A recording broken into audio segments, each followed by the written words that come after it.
Before we get into the story, leave a comment and let us know what city you're watching from. And don't forget to rate the story from 0 to 10 at the end. Enjoy the story. The morning sun cast golden rays through the towering glass windows of the Meridian Tower, one of Manhattan's most prestigious business buildings. 24-year-old Lily Martinez clutched her worn leather portfolio tighter as she stepped through the revolving doors, her black pumps clicking against the marble floor. The lobby stretched endlessly before her, all gleaming surfaces and rushing executives in $1,000 suits. She checked her phone one more time. Floor 47, Henderson and Associates. This was it. Her chance to finally land a decent secretary position after months of rejection letters and dead-end interviews. Lily had graduated with honors from business school, but student loans and a sick mother meant she needed steady income more than she needed pride. The Henderson firm wasn't glamorous, but it paid well and offered health insurance. She'd practiced her interview answers in the mirror that morning, perfecting her professional smile and rehearsing why she wanted to work in commercial real estate law. Her navy blazer was borrowed from her roommate, her resume printed on the nicest paper she could afford. The elevator climbed steadily, her reflection multiplying in the polished walls. 45, 46, 47. The doors opened with a soft chime, revealing a corridor lined with frosted glass offices. Lily stepped out, scanning the directory. Henderson and Associates should be to the right, but the hallway seemed to stretch in both directions. Her phone buzzed with a text from her mother asking about the interview, making her smile despite her nerves. Distracted, Lily turned left instead of right, her heels echoing in the quiet hallway. The nameplate on the corner office read, Executive Suite, but she was too focused on psyching herself up to notice. She knocked twice on the heavy oak door and heard a deep voice call out, "Come in." Taking a deep breath, Lily pushed open the door and stepped inside. The office was breathtaking, floor-to-ceiling windows overlooking Central Park, modern art on the walls, and a massive mahogany desk that probably cost more than her car. Behind it sat a man who made her forget every word she'd planned to say. He was tall, even while sitting, with dark hair slightly tousled, as if he'd been running his hands through it. His charcoal suit was perfectly tailored, his white shirt crisp despite the early hour. But it was his eyes that caught her, steel blue and sharp enough to cut glass. He looked up from his computer screen with an expression of cool assessment, and Lily felt her carefully rehearsed confidence wobble. "You're late," he said, his voice carrying the kind of authority that made boardrooms go silent. "I expected you an hour ago." Lily blinked, confused. "I'm sorry, sir, but my interview isn't until 9:30. I think there might be some confusion." The man stood, revealing his impressive height, and walked around the desk with predatory grace. "Interview?" His laugh was sharp, humorless. "We're past interviews. The contracts were signed weeks ago. My lawyers assured me everything was arranged." "Contracts?" Lily's voice came out smaller than she intended. "Sir, I think you have me confused with someone else. I'm here about the secretary position at Henderson and Associates." He stopped directly in front of her, close enough that she could smell his cologne, something expensive and subtly masculine. His eyes narrowed as he studied her face with uncomfortable intensity. "Lily Martinez, 24, business degree from Columbia, originally from Phoenix. Did I miss anything?" Lily's portfolio slipped from her nerveless fingers, papers scattering across the polished floor. "How do you know all that?" "Because, Miss Martinez, you're supposed to be my bride." The words hung in the air like a physical presence. Lily felt the blood drain from her face, her knees going weak. "I'm sorry, what?" "Don't play innocent. The arrangement was made months ago. Your father needed investors for his struggling restaurant chain. My grandfather needed me married to secure his will. A simple business transaction that benefits everyone involved. My father? Lily's voice cracked. My father died when I was 16, and I don't know anything about any arrangement. For the first time, uncertainty flickered across the man's features. He stepped back, studying her with new attention. That's impossible. I have all the documentation. Lily Martinez, Phoenix native, business student. The details match perfectly. There has to be another Lily Martinez, she said desperately. I came here for a job interview, not to marry a complete stranger. The man moved to his desk, pulling out a thick folder. He spread several documents across the surface, his frown deepening as he read. According to this, we're supposed to meet today to finalize the wedding arrangements. The ceremony is scheduled for next month. Lily crept closer, peering at the papers despite her shock. There, in black and white, was indeed her name, her age, even her college. But the family details were all wrong. This Lily Martinez had a father named Roberto, who owned restaurants across the Southwest. This Lily Martinez had apparently agreed to marry someone named Alexander Kane, CEO of Kane Industries, in exchange for a $5 million business investment. This is insane, she whispered. I don't know who this other woman is, but she's not me. Alexander Kane, she now knew his name, looked up from the documents with something that might have been disappointment. So, you're telling me you're not here to marry me? I'm telling you, I'm here to interview for a $20 an hour secretary job because I need to pay my student loans and my mother's medical bills. Silence stretched between them, broken only by the distant hum of traffic far below. Alexander's expression had shifted from commanding to calculating, and Lily didn't like the new gleam in his eyes. Interesting, he said slowly.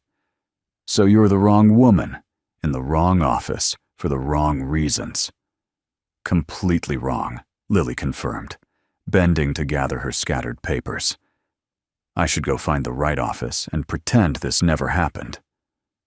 Or, Alexander said, his voice dropping to a tone that made her pause mid-crouch, we could make this arrangement work for both of us.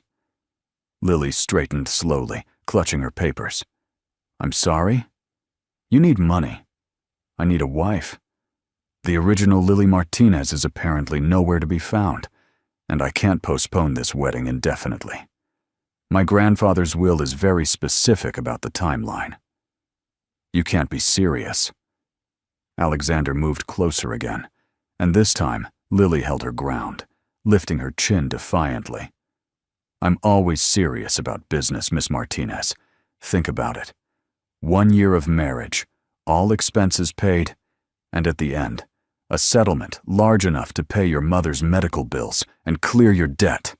All you have to do is play the part. Lily's mind reeled. The rational part of her screamed that this was crazy, that she should run from this office and never look back. But the practical part, the part that had been calculating bills and interest rates for months, whispered seductive numbers. Enough money to save her mother. Enough to start fresh. This is absolutely insane, she said, but her voice lacked conviction. Insane, but profitable. Alexander's smile was sharp, predatory. I researched the original candidate thoroughly. You're better educated, more articulate, and frankly more attractive than the woman I was expecting. From a business standpoint, you're an upgrade. Heat flooded Lily's cheeks. I'm not a commodity to be upgraded. In this arrangement, that's exactly what you are. But you're a well-compensated commodity with full autonomy once the contract expires. Lily stared at him. This arrogant stranger who spoke about marriage like a corporate merger. Everything about this was wrong. But her mother's latest medical bills flashed through her mind. The stack of past due notices on her kitchen table. The phone calls from collection agencies that she'd stopped answering. If I were to consider this, hypothetically, she said carefully, what would be expected of me? Alexander's smile widened. Public appearances, social functions, playing the devoted wife for my grandfather and the board of directors. In private, we maintained separate lives. Think of it as an extended acting job.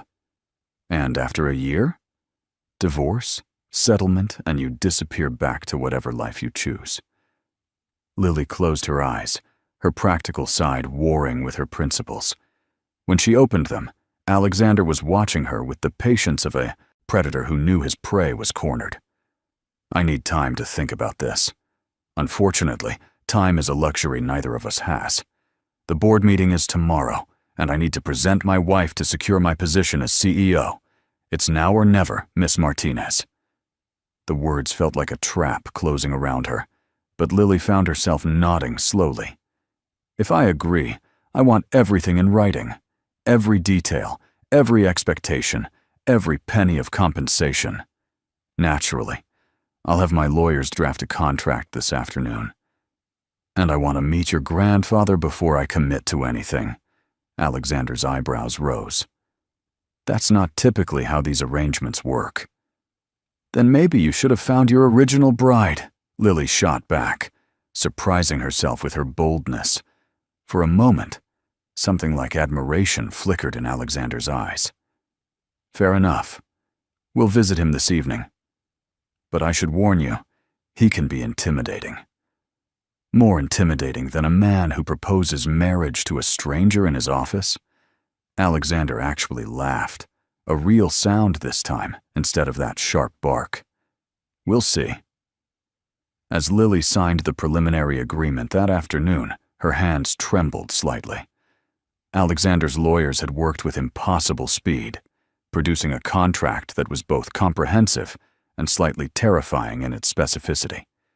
She would receive a monthly allowance, a wardrobe budget, and full medical coverage for herself and her mother.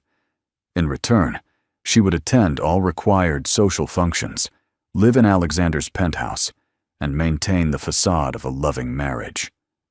Second thoughts? Alexander asked, watching her read the final clauses. Third and fourth thoughts, Lily admitted. But my mother needs surgery, and this is the only way I can afford it. Something shifted in Alexander's expression, a brief softening around his eyes. What kind of surgery? Heart valve replacement. She's been on the waiting list for a procedure she can actually afford, but her condition is getting worse. Alexander was quiet for a long moment. The contract includes premium medical coverage that will take effect immediately upon signing. Your mother can have the surgery next week if needed. Lily looked up from the papers, startled by the unexpected kindness in his voice. Why would you do that? Because despite what you might think, I'm not completely heartless. This arrangement benefits both of us, but I don't want your mother to suffer while we play house. It was the first genuinely human thing he'd said since she'd walked into his office, and it caught Lily completely off guard. For a moment, she saw past the cold CEO facade to something warmer underneath. Thank you, she said quietly, and meant it. Don't thank me yet. Wait until you meet my grandfather. That evening, Alexander's driver picked Lily up from her modest apartment in Queens. She'd changed into her one good dress, a simple black, number that she hoped would pass muster in whatever world Alexander Kane inhabited. The car that arrived was sleek and silver, with leather seats that probably cost more than her monthly rent. Alexander was already inside, having traded his business suit for dark jeans and a cashmere sweater that somehow made him look both more approachable and more dangerous. You clean up well, he said as she settled beside him. Gee, thanks for the ringing endorsement. I meant it as a compliment. Your delivery needs work. He studied her profile as the car pulled into traffic. Are you always this sharp-tongued with people who hold your financial future in their hands? Are you always this arrogant with people who are doing you enormous favors? Alexander was quiet for a moment, then laughed. This is going to be interesting. The Kane family estate was in the Hamptons, a sprawling mansion that looked like it had been transplanted from an English countryside. Lily's dress suddenly felt even more inadequate as they walked up the circular drive, past gardens that probably required a full-time staff to maintain. "Nervous?" Alexander asked, noticing her silence. "Terrified," Lily admitted. "I'm about to lie to your grandfather about being your loving fiancé when I've known you for exactly 8 hours."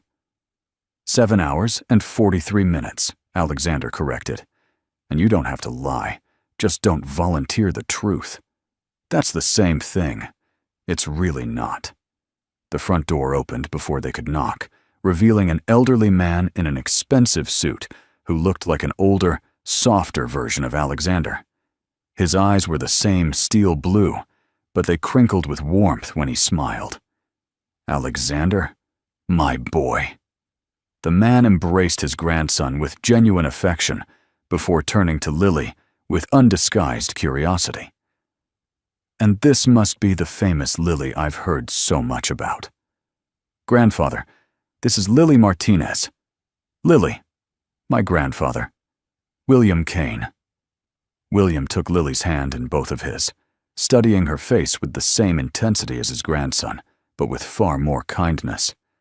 "My dear, you're even more beautiful than Alexander described. Welcome to the family."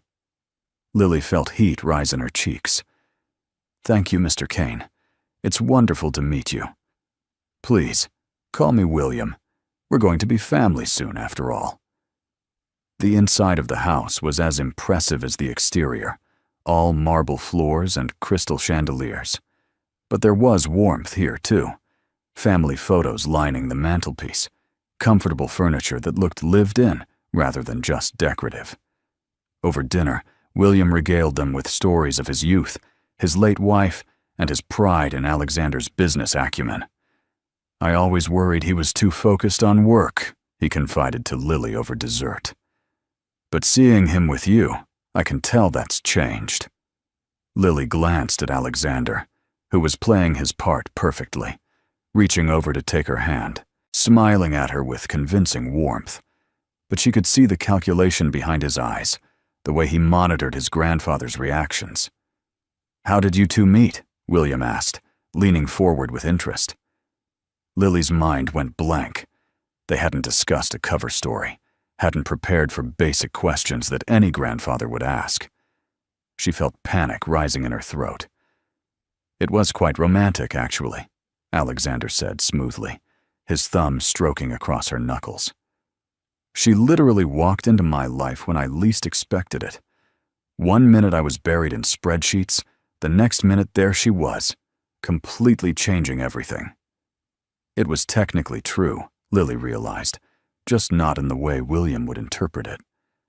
Alexander's storytelling skills were impressive, weaving facts into a narrative that satisfied his grandfather's curiosity without containing a single outright lie. "Love at first sight?" William asked with a romantic smile. "Something like that," Alexander replied, his eyes meeting Lily's with an intensity that made her breath catch. For a moment, the pretense felt uncomfortably real. Alexander was looking at her like she was something precious, something worth fighting for, and her traitorous heart responded with a flutter of genuine attraction. This was dangerous territory, forgetting that this was all an act. After dinner, William insisted on showing Lily the family photo albums, pointing out baby pictures of Alexander that made the stern CEO blush. He was such a serious child, William explained. Always reading, always thinking. His parents were so busy with their social climbing that they missed most of his childhood. "Grandfather," Alexander warned, but there was affection in his voice. "What? She should know what she's getting into. This boy has spent his whole life trying to prove he's worthy of love. Maybe now he'll finally believe it." The comment hung in the air, heavy with meaning that Lily didn't quite understand, but felt in her chest. Alexander's jaw tightened, almost imperceptibly, and she found herself wanting to comfort him, to smooth away whatever old pain his grandfather had inadvertently touched. "I think he's pretty wonderful," she heard herself say, and was surprised to realize she meant it. William beamed. "I knew you were perfect for him the moment I saw you." As they drove back to the city, The car was quiet except for the hum of the engine. Lily stared out the window at the passing lights, processing the evening's revelations. "Your grandfather is lovely," she said finally. "He is. He also has a weak heart, and 6 months to live, which is why this whole charade is necessary." Lily turned to stare at him. 6 months? "The will specifies that I must be married to inherit his position as head of the family trust. If I'm not married by my 30th birthday next month, control passes to my cousin Marcus, who will run the company into the ground within a year." "And you couldn't just find a real bride?" Alexander's laugh was bitter. "I've spent 15 years building a reputation as someone who doesn't do relationships. The kind of women in my social circle are either gold diggers or socialites looking for status. Neither type makes for a convincing love story. So you decided to buy a bride instead." "I decided to enter a mutually beneficial business arrangement with someone who needed what I could provide." Lily studied his profile in the passing streetlights. "What did your parents do to you?" The question seemed to catch him off guard. "What makes you think they did anything?" "The way your grandfather talked about them. The way you talk about relationships like they're corporate mergers. That kind of emotional distance doesn't happen in a vacuum." Alexander was quiet for so long that Lily thought he wasn't going to answer. When he finally spoke, his voice was carefully neutral. "They married for money and status, had a child because it was expected. Spent my childhood in a cold war of passive aggression and strategic manipulation. I learned early that love is just another word for leverage. That's horrible. That's reality. At least our arrangement is honest about what it is." Lily wanted to argue, to tell him that real love existed, that not all relationships were transactions. But looking at this man who spoke about affection like a foreign concept, she realized he might be too damaged to believe her. The car pulled up in front of her building, but neither of them moved to get out. "The wedding is in 3 weeks, Alexander said. "I'll have my assistant coordinate with you on the details. And Lily?" He turned to look at her directly. "Thank you. For agreeing to this, for being kind to my grandfather, for not running screaming when you realized what you'd walked into." "The night is still young," Lily replied, but her voice was gentle. Alexander almost smiled. "Indeed it is." 3 weeks later, Lily stood before a full-length mirror in the bridal suite of Manhattan's most exclusive hotel, barely recognizing herself. The wedding dress was a masterpiece of silk and lace, custom-made by a designer whose name she'd only heard whispered in fashion magazines. Her hair was swept into an elegant updo, her makeup applied by artists who normally worked with celebrities. "You look like a princess," her mother whispered from the wheelchair beside her.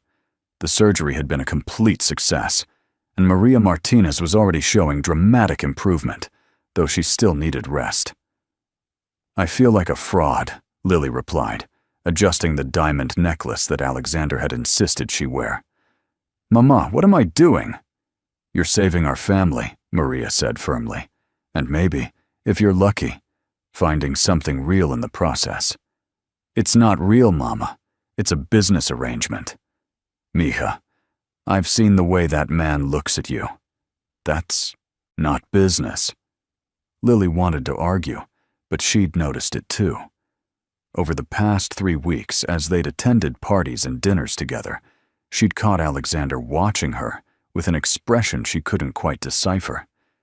It wasn't the calculating look he wore in business meetings, but something softer, more confused. A knock at the door interrupted her thoughts. "It's time," called the wedding coordinator. The ceremony was small but elegant, held in the hotel's rooftop garden, with Manhattan glittering in the background. Alexander stood at the altar in a perfectly tailored tuxedo, looking every inch the successful CEO. When Lily appeared at the end of the aisle, his expression shifted to something that looked suspiciously like genuine awe. As she walked toward him, Lily reminded herself that this was performance, that the tender way he was looking at her was for the benefit of their guests. But when she reached the altar, and he took her hands in his. The warmth in his eyes seemed impossible to fake. "You're beautiful," he murmured, just loud enough for her to hear. "So are you," she replied without thinking, then blushed at her own boldness. The ceremony proceeded like a dream. Alexander's voice was steady as he recited vows they'd written together, promises that sounded heartfelt, despite being carefully crafted for maximum emotional impact. When it came time for the kiss, Lily expected something perfunctory, a brief meeting of lips for the sake of tradition. Instead, Alexander cupped her face in his hands and kissed her with a tenderness that made her knees weak. For a moment, everything else disappeared. The guests, the pretense, the contract. There was only the gentle pressure of his lips and the surprising warmth in his touch. When they broke apart, Alexander's eyes held the same confusion she felt. This wasn't supposed to feel real. The reception was a whirlwind of congratulations and champagne toasts. Alexander played the devoted husband perfectly, keeping one hand on Lily's waist, introducing her to business associates and family friends with obvious pride. But as the evening wore on, Lily began to notice the subtle signs of strain around his eyes. "Are you okay?" she asked during a quiet moment between conversations. "Fine," he replied automatically, then caught himself. "Actually, no. I hate these events. Too many people, too much small talk, too much pretending. We're doing quite a bit of pretending ourselves." Alexander looked down at her, something unreadable in his expression. "Are we?" Before Lily could ask what he meant, they were swept back into the crowd of well-wishers. But his words echoed in her mind for the rest of the evening. Their first dance was to a classical piece that Alexander had chosen, something soft and romantic that seemed to suit the fairy tale atmosphere. As he held her close, swaying to the music, Lily found herself relaxing into his embrace. "You're a good dancer," she observed. "Boarding school requirement, along with Latin and lacrosse. Such a hard life." "You have no idea," he replied, but there was humor in his voice rather than bitterness. As the song ended, Alexander spun her gracefully, and for a moment, Lily felt like she was living in one of the romance novels she'd devoured as a teenager. Then reality crashed back as she remembered that tomorrow they would begin the complicated dance of pretending to be married while maintaining emotional distance. The penthouse apartment that was now her home was stunning, all floor-to-ceiling windows and modern art. Alexander gave her a brief tour, showing her to a guest room that was larger than her entire previous apartment. "I assumed you'd want your own space," he explained, hovering in the doorway like he wasn't sure of the protocol for fake marriages. "That's thoughtful. Thank you." An awkward silence stretched between them. The passionate, devoted couple from the wedding had disappeared, leaving two strangers who weren't sure how to navigate their new arrangement. "I have an early meeting tomorrow," Alexander said finally, "but my assistant will help you get settled. If you need anything, just ask." "Alexander," Lily called as he turned to leave. "For what it's worth, I had a nice time tonight. The wedding was beautiful." His smile was soft, genuine. "So did I. Good night, Mrs. Kane." Hearing her new name sent an unexpected thrill through her. Good night. Alone in her new room, Lily changed out of her wedding dress and into comfortable pajamas, trying to process the day's events. The marriage was legal now, the contract binding. She was Alexander Kane's wife, at least on paper. But as she lay in the enormous bed, she couldn't stop thinking about the way he'd looked at her during their first dance, like she was something precious he was afraid to break. Maybe her mother was right. Maybe there was something real growing between them, something that had nothing to do with contracts or convenience. Or maybe she was just a romantic fool who was reading too much into good acting. Either way, she was committed now.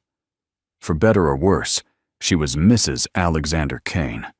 Living with Alexander Kane was like sharing space with a beautiful, brilliant storm.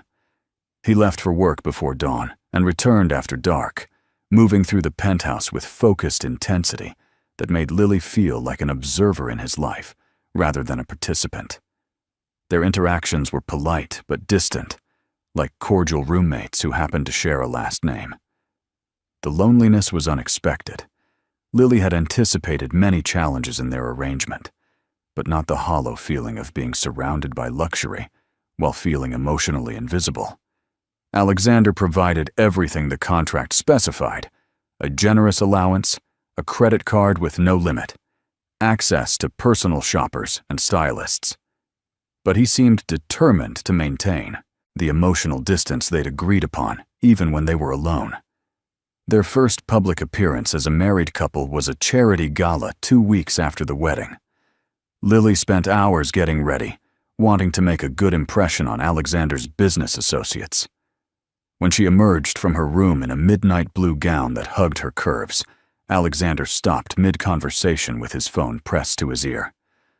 "I'll call you back," he said, ending the call without taking his eyes off her.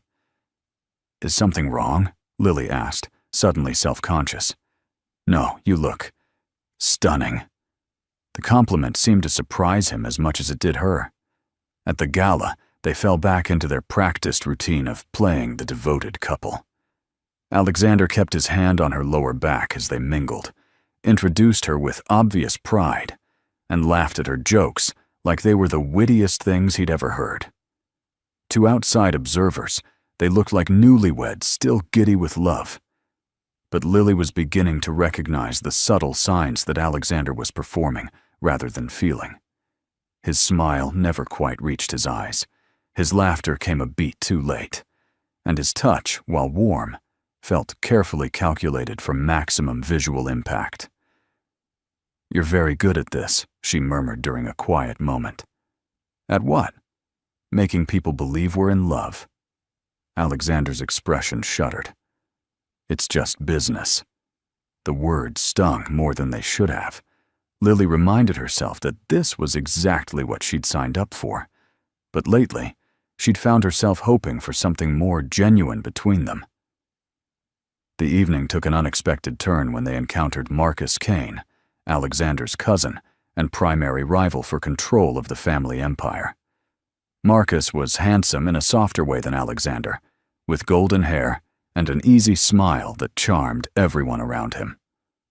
Well, if it isn't the happy couple," Marcus said, approaching with a martini in hand and mischief in his eyes. "Congratulations on your whirlwind romance, cousin. How convenient that you found true love just in time to meet grandfather's deadline." "Marcus," Alexander's voice carried a warning. "What?" "I'm just marveling at the timing. 3 months ago, you were telling everyone that marriage was for fools and romantics. Now here you are, completely smitten." Marcus turned to Lily with a smile that didn't reach his eyes. "You must be quite special to have changed his mind so dramatically." Lily felt the trap in the comment, the implication that their marriage was suspicious. "Sometimes the right person comes along when you least expect it," she replied carefully. "Indeed. And sometimes people marry for reasons that have nothing to do with love." Marcus's smile turned sharp. "But I'm sure that's not the case here. After all, what could a struggling graduate student possibly offer a billionaire besides pure, authentic affection?" The barb hit its mark. Heat flooded Lily's cheeks as she realized how transparent their arrangement might appear to someone looking for flaws. Alexander stepped closer, his body language turning protective. "Careful, Marcus. You're talking about my wife." "Of course. My apologies, Lily. I'm sure your love is completely genuine." After Marcus walked away, Alexander was quiet for the rest of the evening. During the car ride home, the silence stretched uncomfortably between them. "He knows," Lily said finally. "He suspects. There's a difference." "Is there?" "Because it felt like he could see right through us." Alexander stared out the window at the passing city lights. Marcus has always been good at finding weaknesses. It's what makes him dangerous. And I'm your weakness now. Alexander started, then stopped, seeming to struggle with his words. The arrangement puts you in a vulnerable position. I'm sorry about that. That night, Lily lay awake, thinking about Marcus's words and Alexander's reaction. There had been something almost protective in the way Alexander had stepped closer, something that felt genuine rather than performed. But she was learning that with Alexander, it was difficult to distinguish between authentic emotion and sophisticated acting. The next morning brought an unexpected development. Alexander appeared at breakfast, looking uncharacteristically ruffled, his usually perfect hair disheveled, and his shirt wrinkled like he'd slept in it. "Rough night?" Lily asked, looking up from her coffee. "My grandfather had another episode. He's in the hospital." The news hit Lily like a physical blow. Despite the short time she'd known William Kane, she'd grown genuinely fond of the old man. "Is he okay?" "Stable, for now. But the doctors—" Alexander's voice trailed off, and for the first time since she'd known him, he looked vulnerable, scared even. Without thinking, Lily reached across the table and covered his hand with hers. "We should go see him." Alexander looked down at their joined hands, something shifting in his expression. "You don't have to. This wasn't part of our agreement. Some things are more important than agreements."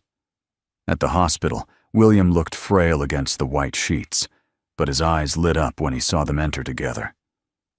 "My favorite couple," he said weakly. "I was hoping you'd come." They spent the afternoon by his bedside, Lily reading aloud from his favorite book, while Alexander handled business calls in the hallway. When visiting hours ended, William asked to speak with Lily privately. "He loves you, you know," the old man said once Alexander had stepped out. Lily's heart clenched. "Mr. Kane, William, and don't try to deny it. I've watched that boy wall himself off from emotion his entire life. But with you, the walls come down. He may not know it yet, but he loves you." Tears stung Lily's eyes. "It's complicated. Love always is. But some things are worth fighting for." That evening, as they sat in Alexander's study reviewing medical reports and treatment options, Lily found herself studying his profile in the lamplight.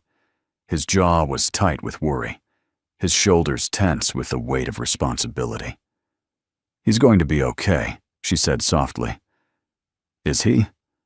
"The doctors aren't optimistic about his long-term prognosis. Then we make sure the time he has left is good. Happy." Alexander looked up from the papers, meeting her eyes directly. "Why do you care so much? You barely know him." "Because he's important to you. And because—" Lily hesitated, then decided on honesty. "Because he's a good man who deserves to be surrounded by people who love him." Something cracked in Alexander's carefully maintained composure. For a moment, his grief was visible, raw, and unguarded. "I don't know how to do this without him. He's been the only constant in my life since I was 10 years old. You won't have to do it without him, and when the time comes, you won't be alone." Alexander stood abruptly, moving to the window with his back to her. "This isn't what you signed up for. Comforting me through family crises, playing the supportive wife for real instead of just for show." Lily joined him at the window, close enough to feel the tension radiating from his body. Maybe not, but maybe some of the best things in life aren't what we sign up for. He turned to face her, and in the dim light, she could see the war between his desire for connection and his fear of vulnerability. "Lily, I know, this wasn't supposed to be real, but it's starting to feel real." The admission hung between them, fragile and dangerous. Lily reached up to touch his cheek, and Alexander leaned into the contact like a man starved for gentleness. "Maybe that's not such a bad thing," she whispered. For a moment, she thought he might kiss her, might finally bridge the careful distance they'd maintained. Instead, he stepped back, the shutters coming down over his expression once again. "It's late. You should get some rest." Lily nodded, recognizing the dismissal for what it was. But as she headed toward the door, she heard him speak softly behind her. "Thank you. For today. For being there. It meant more than you know." She paused in the doorway, her heart aching with unspoken possibilities. "Good night, Alexander." "Good night, wife." The endearment, spoken with unexpected tenderness, followed her all the way to her room. The morning brought crisis in the form of a gossip column that had somehow gotten hold of Marcus's suspicions about their marriage. The headline screamed, "Billionaire's convenient bride, love or leverage," complete with photos from the charity gala and speculation about Lily's modest background. Alexander sat at the breakfast table, his jaw clenched as he read the article on his tablet. This is what I was afraid would happen. Lily peered over his shoulder, her stomach sinking as she read the inflammatory prose. The columnist had done their homework, digging up details about her student loans, her mother's medical bills, even her failed job interviews before meeting Alexander. "They make it sound like I'm some kind of gold digger who trapped you into marriage," she said, trying to keep her voice steady. "The damage control team is already working on it," Alexander replied, but his tone was grim. "Unfortunately, once these stories gain traction, they're difficult to contain." Lily's phone buzzed with notifications, text messages from friends, missed calls from numbers she didn't recognize, probably reporters trying to get her side of the story. Her private life had just become public property. "Maybe I should just leave," she said quietly. "Disappear for a while until this blows over." "Absolutely not." Alexander's response was immediate and forceful. "Running away will only confirm their suspicions. We face this together, or not at all." There was something fierce in his voice, protective in a way that made Lily's heart skip. This wasn't just about preserving their business arrangement anymore. He was defending her, personally. Their phones rang simultaneously, Alexander's assistant and Lily's mother, both with urgent concerns about the news coverage. The day became a blur of damage control meetings, carefully worded statements, and strategic appearances designed to project unity and authenticity. By evening, they were both exhausted from maintaining their public facade while privately grappling with the invasion of their privacy. Alexander loosened his tie as they entered the penthouse, running a hand through his hair in a gesture that had become familiar to Lily over their weeks together. "I'm sorry," he said unexpectedly. "This is my fault. I should have anticipated that Marcus would try something like this. You couldn't have known he'd go to the press. I should have protected you better." Lily studied his profile, noting the genuine remorse in his expression. "Alexander, can I ask you something?" "Of course."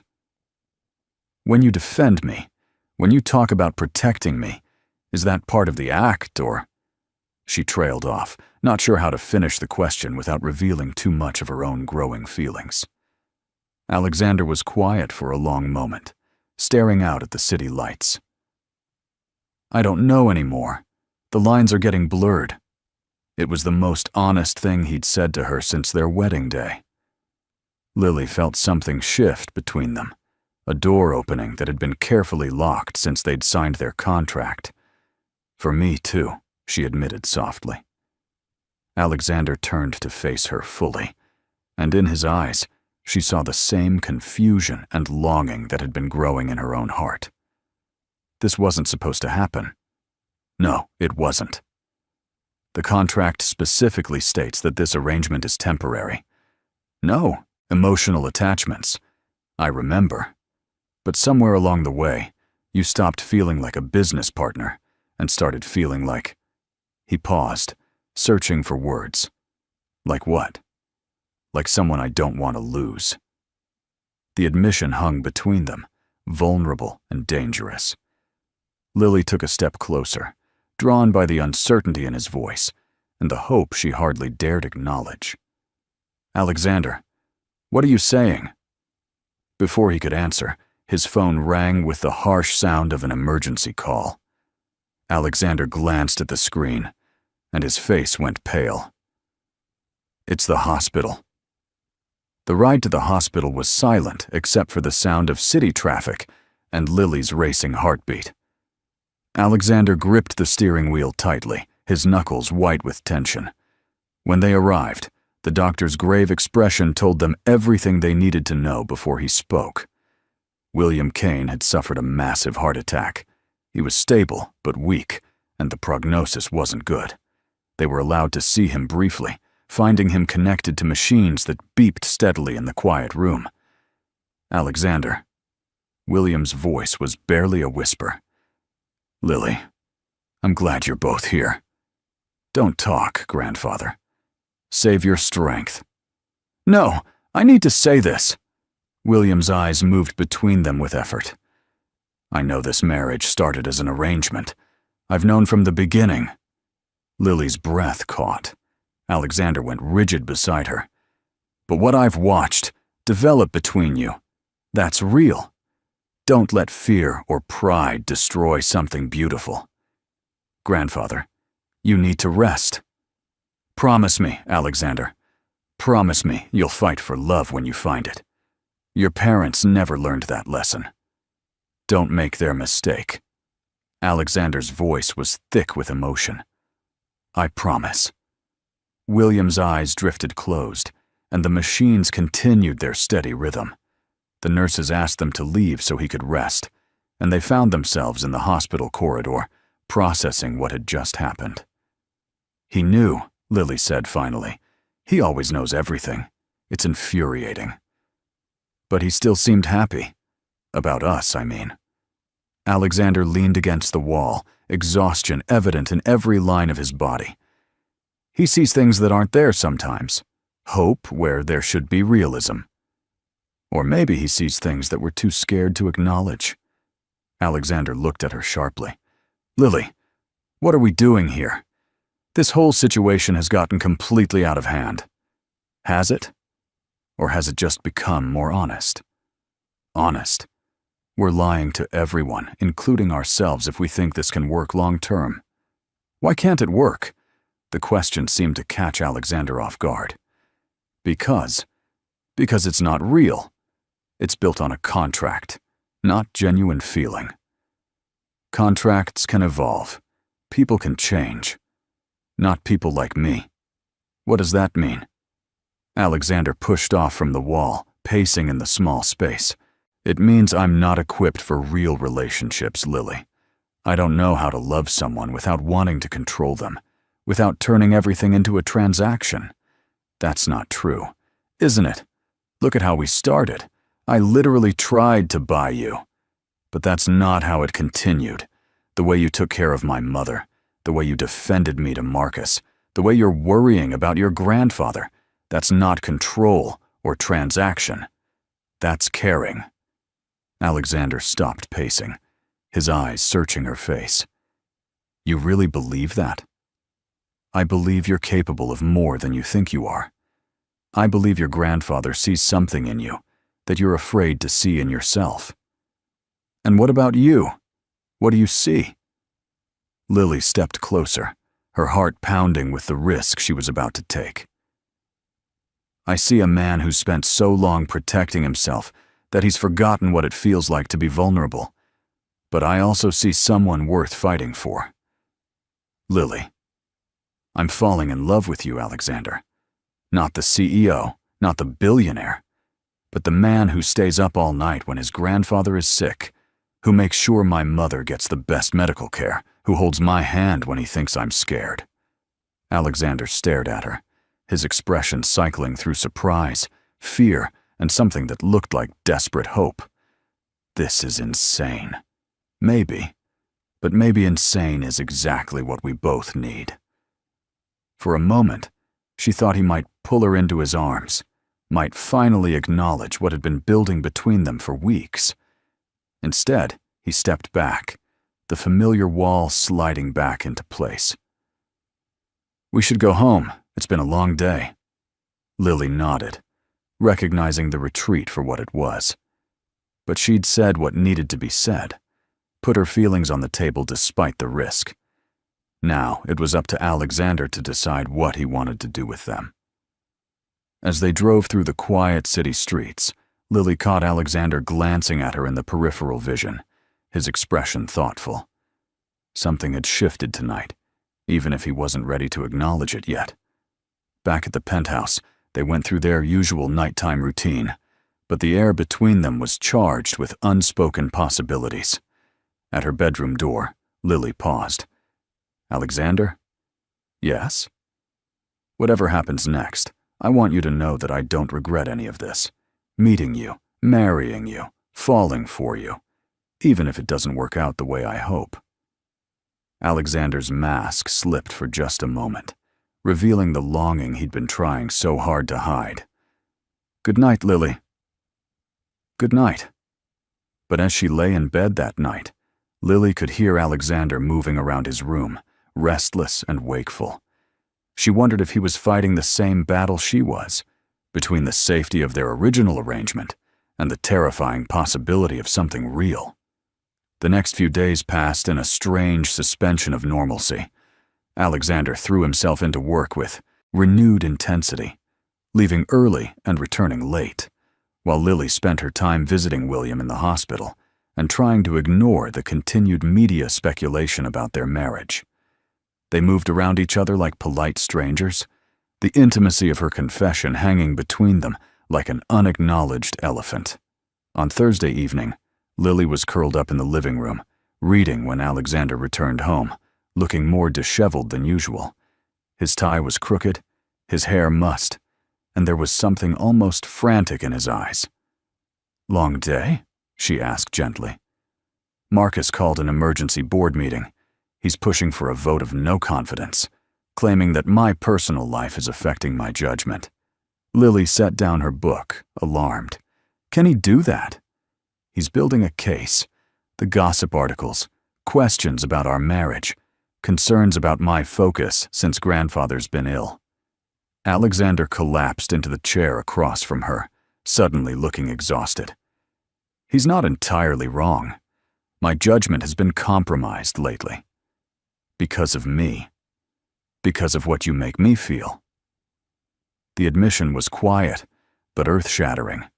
Lily held very still, afraid that any sudden movement might cause him to retreat again.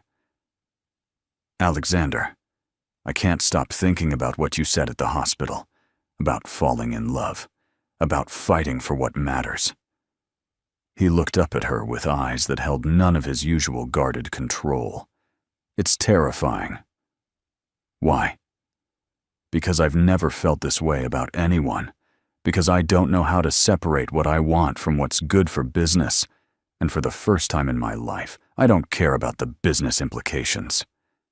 Lily rose from the couch and moved to kneel beside his chair, close enough to see the vulnerability he was trying so hard to hide. Maybe that's not a bad thing. My entire life has been about control, about making logical decisions based on measurable outcomes. But with you, nothing is logical. Nothing makes sense except the fact that I can't imagine my life without you in it. Then don't try to imagine it. Alexander reached out tentatively, brushing a strand of hair from her face with fingers that trembled slightly. I've never said these words to anyone before. What words? I love you. The confession came out rough, uncertain, like he was testing how the words felt in his mouth. I love you. And it's the most irrational, impractical, completely illogical thing I've ever done. Lily felt tears spring to her eyes. Alexander, I love the way you argue with me when you think I'm being arrogant. I love how you read to my grandfather like he's your own family. I love that you see through all my defenses to whatever's left of my heart underneath. There's a lot left of your heart, Lily whispered, covering his hand with hers. More than you know. I don't know how to do this, Lily. I don't know how to be a husband who loves his wife instead of just a man fulfilling a contract. We figure it out together. That's what marriage is supposed to be, right? Two people learning how to love each other better every day. Alexander pulled her up from the floor and into his lap, holding her close like he was afraid she might disappear. I'm probably going to be terrible at this. Lucky for you, I'm a very patient teacher. He laughed, the sound lighter than she'd ever heard from him. And if I mess this up, if I hurt you because I don't know how to be what you need, then we figure that out too, together.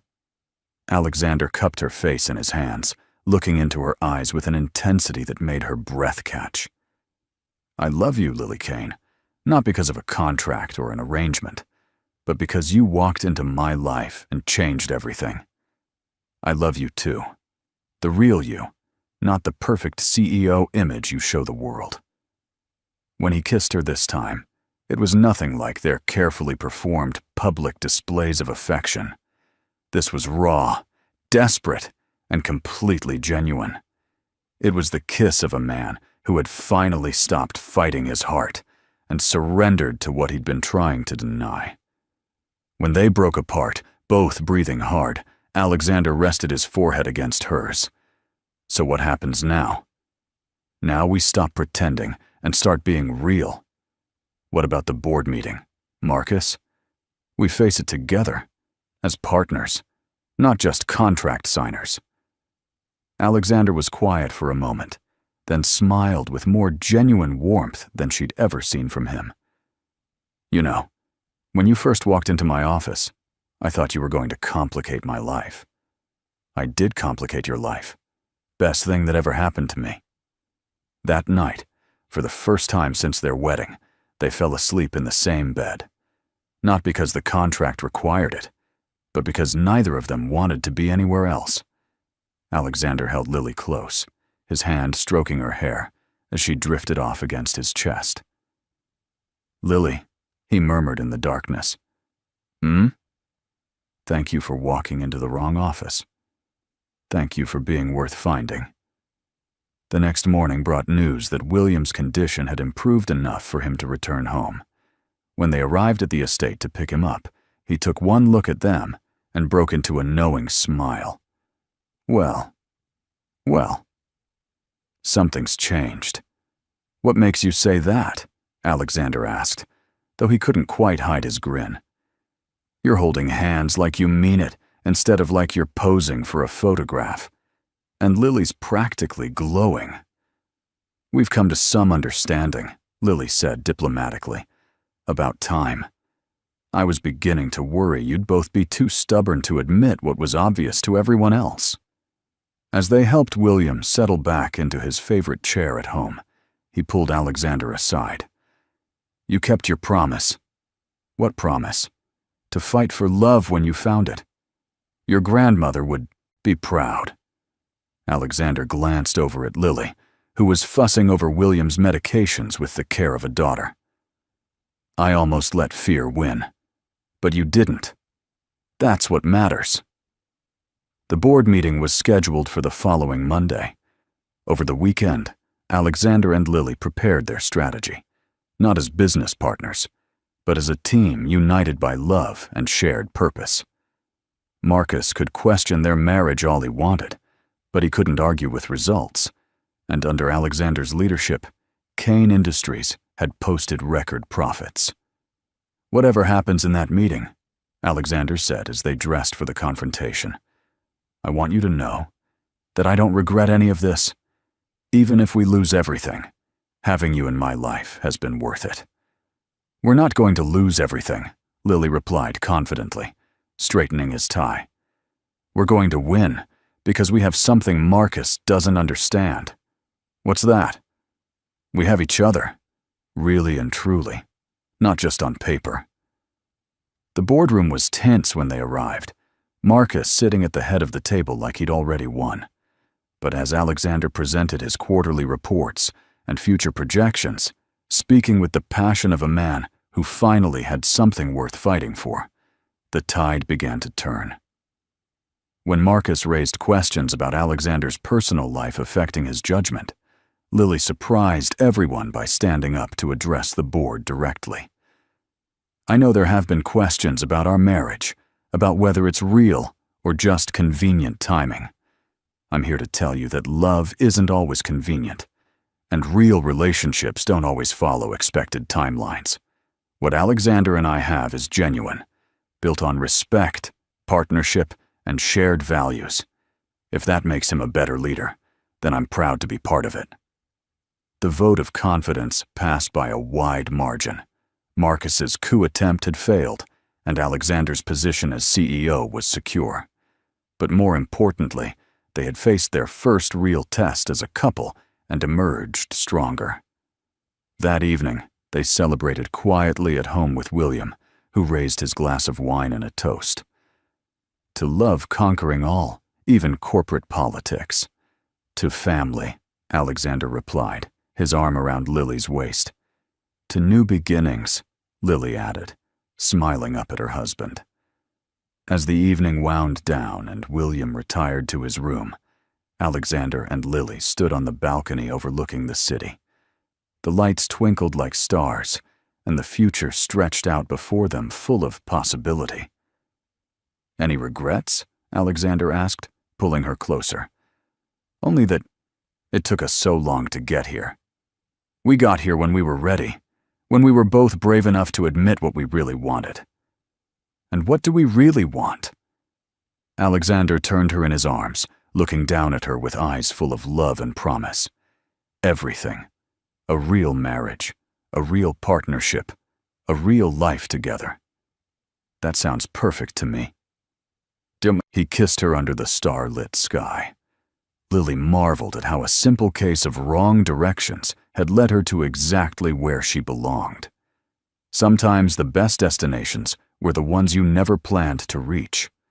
6 months later, Lily stood in the same office where their story had begun, but everything had changed. The space had been redecorated to reflect both their tastes, with family photos sharing shelf space with business awards. Alexander sat behind his desk, but instead of the cold, intimidating CEO she'd first encountered, he looked up at her with the warm smile of a man who'd learned to balance love and ambition. "Mrs. Kane," he said formally, then broke character with a grin. "To what do I owe this unexpected pleasure?" "Mr. Kane," she replied, playing along with their game. "I have some important news to share." "Oh? Business or personal?" "Definitely personal." Alexander rose from his chair and moved around the desk, pulling her into his arms with the casual intimacy of a man who no longer questioned his right to touch his wife. "Good news? Or life-changing news?" "Life-changing," Lily confirmed, her heart racing with excitement and nervousness. "I'm intrigued. Tell me more." Instead of answering immediately, Lily reached into her purse and pulled out a small wrapped box. Alexander raised an eyebrow as he accepted it, his expression curious. "It's not my birthday," he pointed out. "No, but it might be the best day of our lives anyway." Alexander unwrapped the box carefully, his frown deepening as he opened it to reveal what looked like a small plastic device. "Lily, what is this?" "Look closer at the little window." Alexander held the pregnancy test up to the light, and Lily watched as understanding dawned across his features. The test showed 2 clear pink lines, unmistakable in their meaning. "Are you?" he started, his voice barely above a whisper. "Pregnant.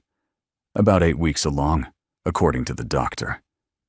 The box slipped from Alexander's fingers as he stared at her, his expression cycling through shock, joy, and something that looked like awe.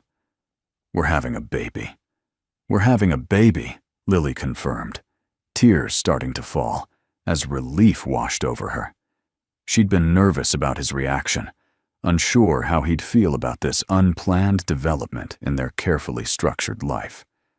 Alexander's response eliminated all her doubts. He swept her into his arms, spinning her around the office, as laughter bubbled up from somewhere deep in his chest. When he set her down, his eyes were bright with unshed tears. "I can't believe it," he murmured. his hand settling gently on her still flat stomach. "Our baby. Are you happy?" Lily asked, needing to hear the words. Happy doesn't begin to cover it. Terrified, ecstatic, overwhelmed, grateful, all at the same time. He cupped her face in his hands, his thumbs brushing away her tears. "I love you so much, and I already love this baby, even though it wasn't planned. Especially because it wasn't planned. The best things in my life have been the ones I never saw coming." They spent the rest of the afternoon making plans, discussing doctor's appointments and nursery designs, and all the ways their lives were about to change. Alexander called his assistant to clear his schedule for the rest of the day, something the old Alexander never would have done. "I want to tell my grandfather in person," he said, as they prepared to leave the office. "He's going to be thrilled. He's going to say he knew it was coming. He probably did. He has an uncanny ability to see the future when it comes to family." At the estate, William's reaction was everything they'd hoped for, and more. The old man actually teared up when they shared the news, pulling them both into fierce hugs. "A great-grandchild," he said wonderfully. "Your grandmother would have been over the moon." "We want you to be very involved," Lily said, meaning every word. "This baby is going to need their great-grandfather. Just try to keep me away. I have so many stories to tell, so much wisdom to pass down." "Selective wisdom," Alexander warned with a grin. "Some family stories are classified." That evening, as they lay in bed with Lily curled against Alexander's side, they talked quietly about the future. Alexander's hand rested protectively over her stomach, and Lily marveled at how natural the gesture seemed. "Are you nervous?" she asked. "Terrified," Alexander admitted. "I don't exactly have a great role model for fatherhood. You have William, and you have yourself, the man you've become, not the child you used to be. What if I mess it up? What if I'm too controlling, too focused on success to be a good father?" Lily turned in his arms so she could see his face in the dim light. "Do you remember what you said to me the night I told you I loved you? About not knowing how to be a real husband?" "I remember." "And how did that turn out?"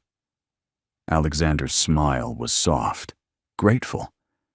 "Better than I ever imagined possible. This will be the same. We'll figure it out together, just like we figured out everything else."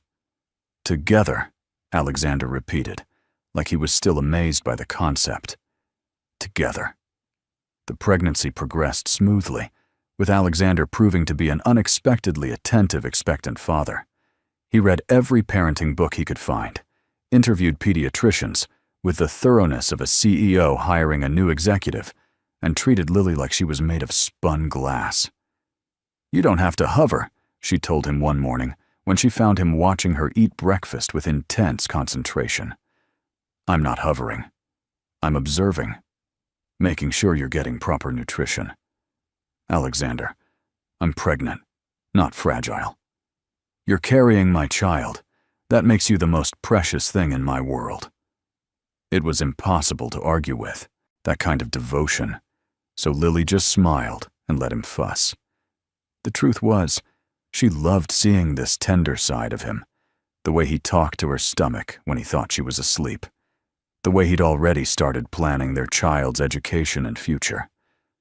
Marcus, meanwhile, had been notably absent from their lives since his failed coup attempt. Alexander had heard through business channels that his cousin was focusing on other ventures, apparently finally accepting that Kane Industries was beyond his reach. The nursery came together beautifully, decorated in soft yellows and greens, since they'd decided to wait until birth to learn the baby's gender. Alexander insisted on assembling the crib himself, despite having no practical experience with furniture construction. "I think this piece goes here," he said, studying the instruction manual with the same intensity he brought to merger documents. "Or we could call someone who knows what they're doing," Lily suggested from her perch on the rocking chair. Absolutely not. I'm perfectly capable of assembling a piece of furniture. 3 hours later, with the crib finally complete and only 2 extra screws remaining, Alexander stepped back to admire his handiwork. See? Perfectly simple. My hero, Lily said with genuine affection, and meant it. At 37 weeks, Lily woke up in the middle of the night with sharp pains in her lower back. She tried to ignore them, assuming it was just another pregnancy discomfort. But when they became regular and intense, she shook Alexander awake. I think it's time, she said quietly. Alexander went from sound asleep to wide awake instantly. Time? As in baby time. As in baby time. What followed was a flurry of activity as they gathered the hospital bag they'd packed weeks ago and called the doctor. Alexander was surprisingly calm in crisis mode, helping Lily through contractions while coordinating with medical staff with the efficiency of a man accustomed to managing complex situations. The labor was long but uncomplicated, with Alexander holding Lily's hand through every contraction and whispering encouragement in her ear. When their daughter finally arrived, screaming and perfect, both parents were reduced to tears. She's beautiful, Alexander whispered, his voice thick with emotion as the doctor placed the baby on Lily's chest. She looks like you, Lily said, noting the baby's dark hair and serious expression.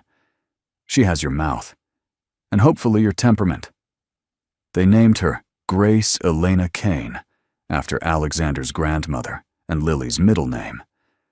When William met his great-granddaughter for the first time, he declared her the most beautiful baby ever born, which Alexander solemnly agreed was absolutely accurate.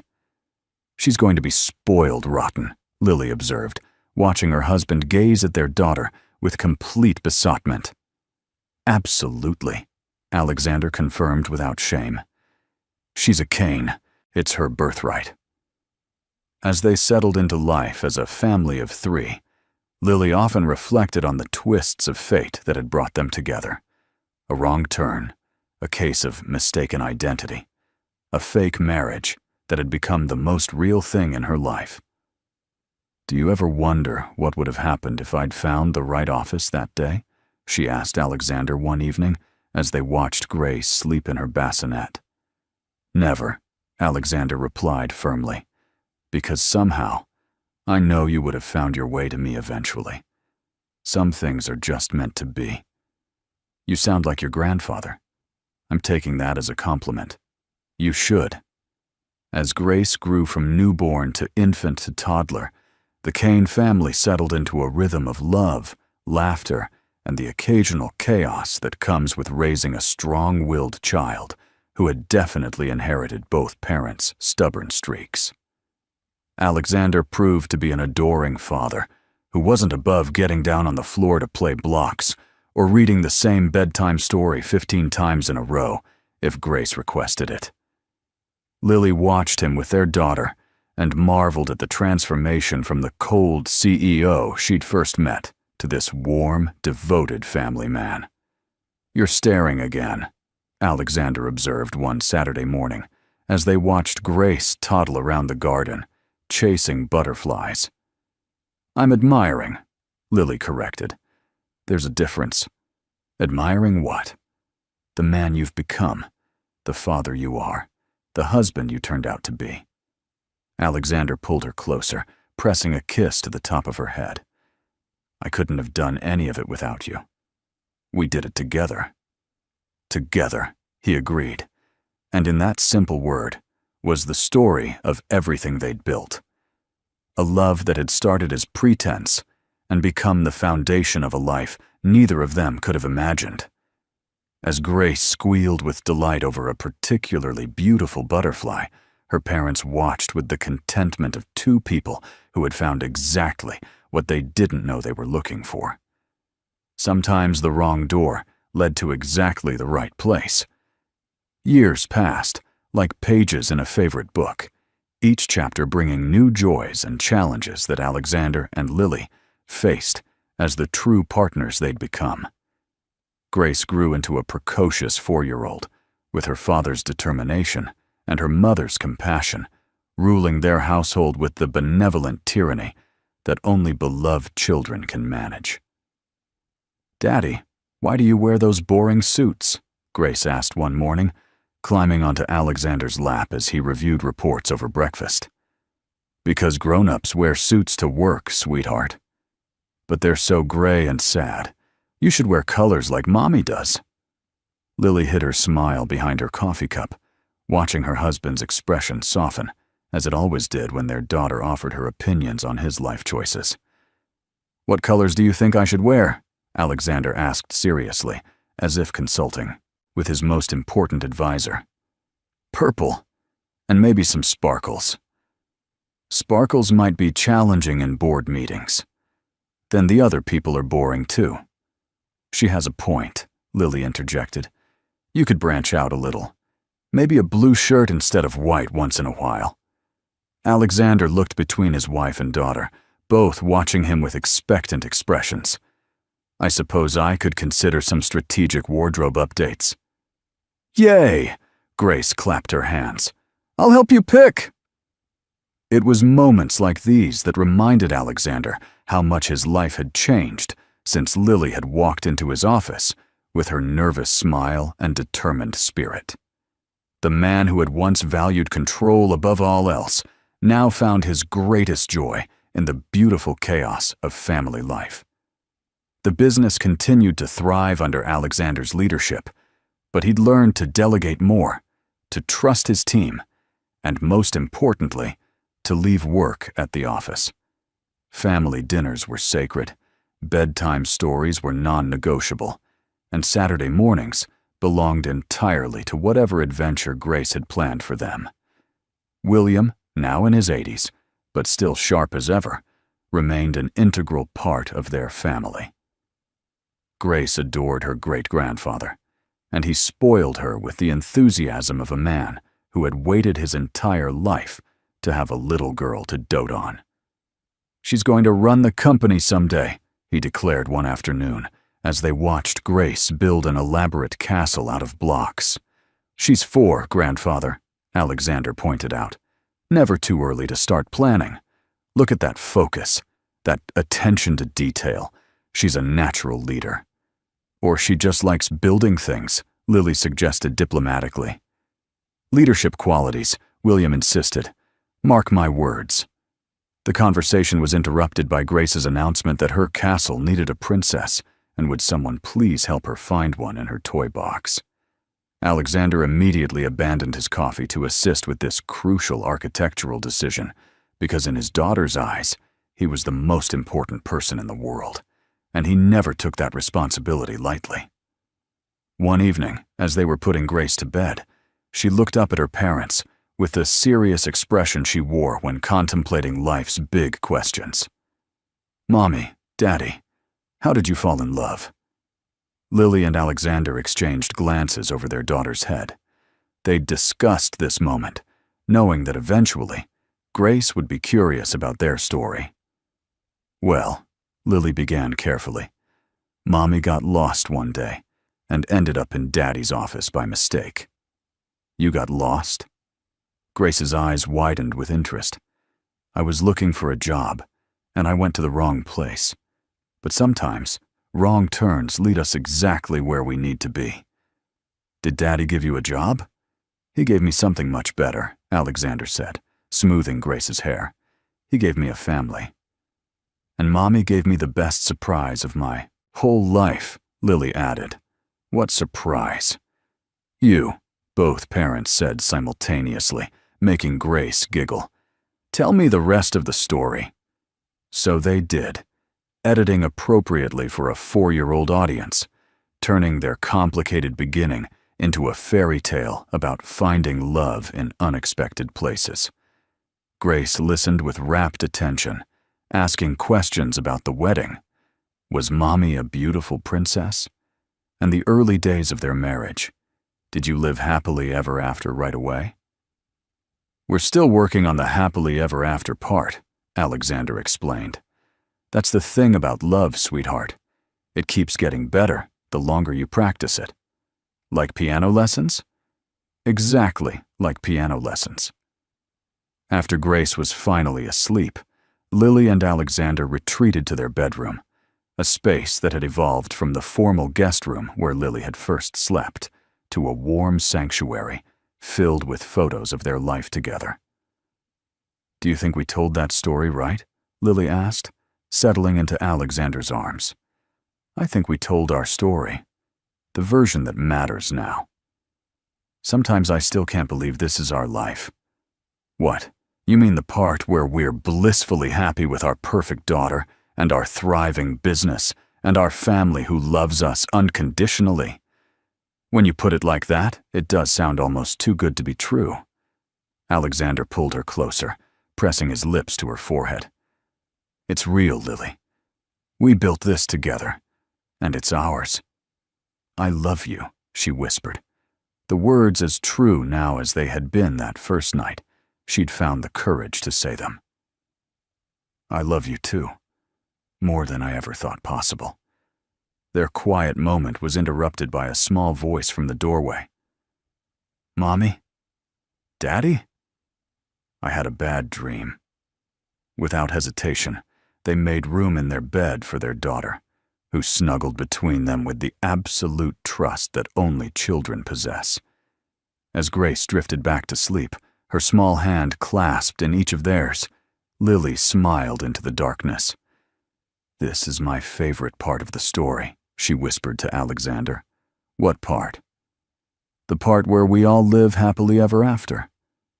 "Every day," Alexander agreed softly. "Every single day."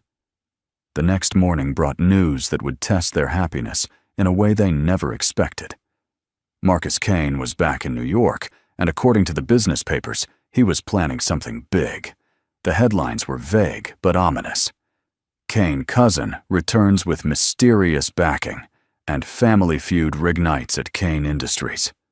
Alexander read the articles over breakfast, while Grace chattered about her plans for the day, and Lily tried to gauge his reaction.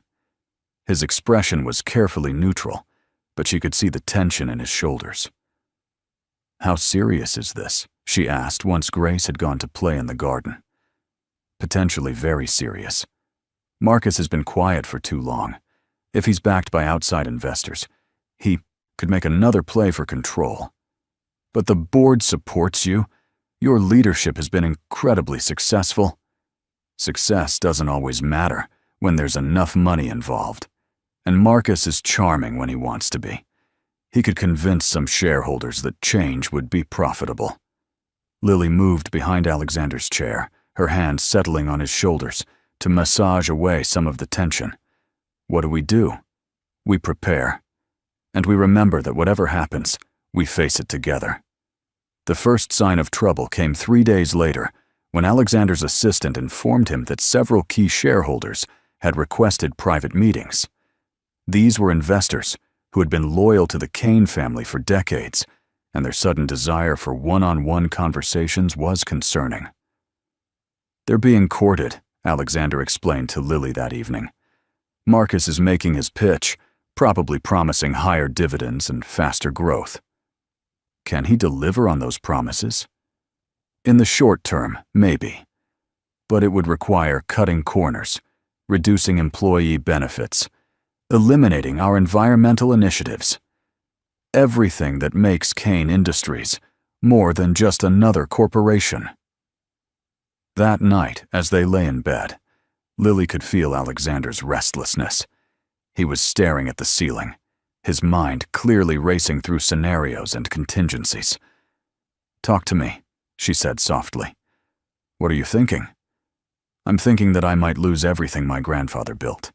Everything he trusted me to protect." "You won't lose it. We won't let that happen. Marcus has advantages I don't. He's not encumbered by sentiment or loyalty to employees. He can promise investors things I'm not willing to sacrifice."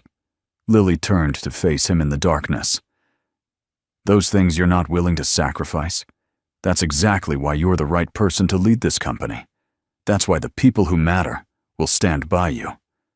And if they don't, then we'll build something new, together." Alexander turned to meet her eyes, finding comfort in her unwavering faith. You make it sound simple. Love is simple. Everything else is just details. The battle for control of Kane Industries played out over the following weeks, like a carefully choreographed drama.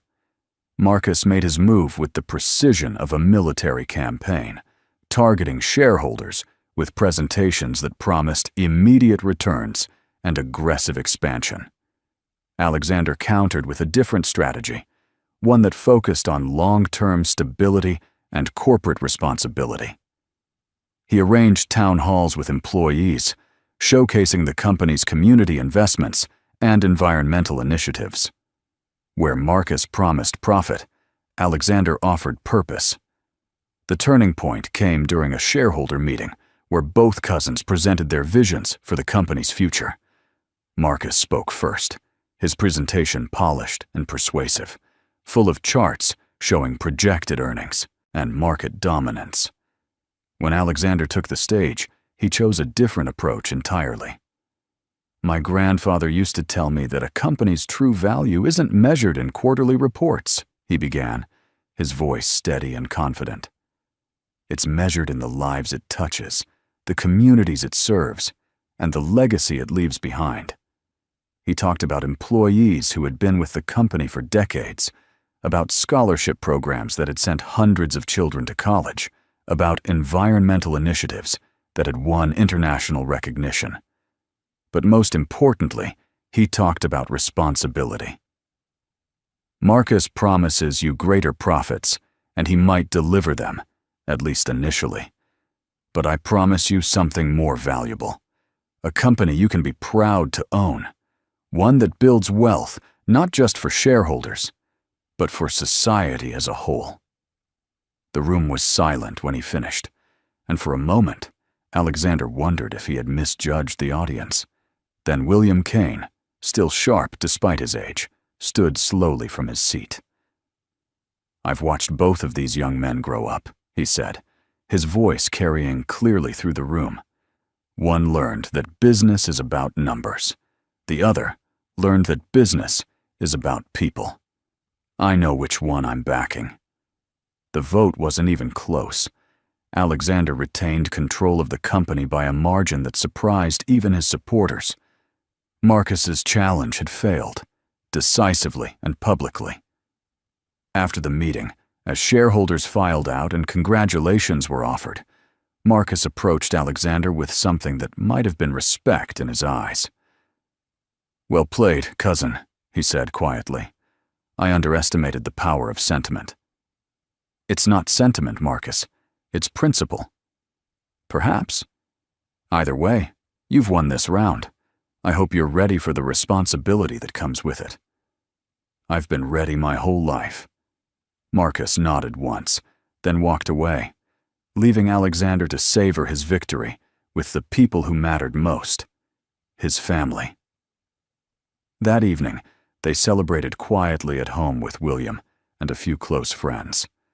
Grace was allowed to stay up past her bedtime, delighting in the festive atmosphere, even if she didn't quite understand what they were celebrating.